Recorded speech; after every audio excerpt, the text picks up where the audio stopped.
Hello everyone, আজ আমি তোমাদের সাথে শেয়ার করতে চলেছি একটা ছোট্ট মিনি ভ্লগ। আমি যাই শিলিগুড়ির কসমস মলে, আর ঢুকতে না ঢুকতেই গ্রাউন্ড ফ্লোরে দেখি প্রচুর ভিড়। তারপর টাইটান ওয়ার্ল্ড থেকে জিনিস কিনে সোজা বাড়ি চলে আসি। বাবা মার বিবাহবার্ষিকীতে তো বাবাকে আমি অনেকদিন আগেই গিফট দিয়ে দিই, আর আমার মাকে সেদিন মানে 15 আগস্টের দিন আমি আমার মার জন্য এই গিফটটি কিনে নিয়ে আসি। বাবাকে যেহেতু বাবার কাজের জন্য একটা ফোন দরকার ছিল, সেজন্য যেহেতু আমি ফোন গিফট করেছি, ঠিক সেরকমই আমার মায়েরও কিন্তু একটা ইচ্ছে ছিল যে একটা ঘড়ি পরবে। আর এই ঘড়ির কথা মা আমাকে অনেকদিন আগে থেকেই বলে যে একটা মা ঘড়ি কিনবে। তাই মায়ের ইচ্ছে পূরণ করার জন্য আমি সেদিনটাই আমি মাকে কিন্তু ঘড়ি গিফট করি।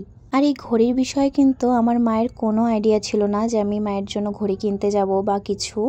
পুরোটাই কিন্তু একদম সারপ্রাইজ ছিল। আমি সেদিন একদমই ব্লগ করতে পারিনি, যতটা পেরেছি ছোট ছোট ক্লিপ নেওয়ার চেষ্টা করেছি। তবুও বলছি যে ভিডিওটি যদি ভালো লাগে তাহলে অবশ্যই লাইক কমেন্ট শেয়ার করে দিও। আর ভালো থেকো, সুস্থ থেকো ততক্ষণের জন্য। টাটা। আজকের মতো ভিডিওটি এ পর্যন্তই।